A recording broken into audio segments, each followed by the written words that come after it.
अस्सलामुअलैकुम दोस्तों, कैसे हैं आप सब। उम्मीद करती हूँ कि आप सब बिल्कुल ठीक होंगे। तो मेरे प्यारे दोस्तों, आज हम वाहिद और जमा के बारे में पढ़ेंगे। किसी एक चीज़ को हम वाहिद कहते हैं और ज़्यादा चीज़ों को हम जमा कहते हैं, जैसे बकरा, कमरा, अंडा, झूला और प्याला। ये सब एक एक चीज़ें हैं, इसलिए इनको हम वाहिद कहेंगे।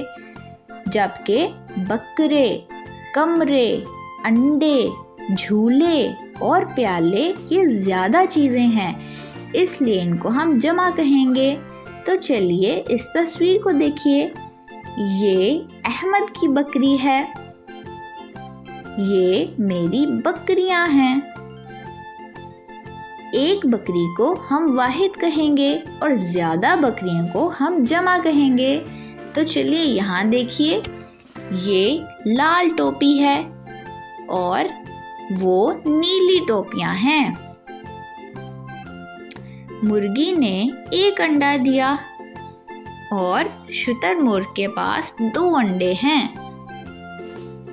ये पत्ता है और ये पत्ते हैं।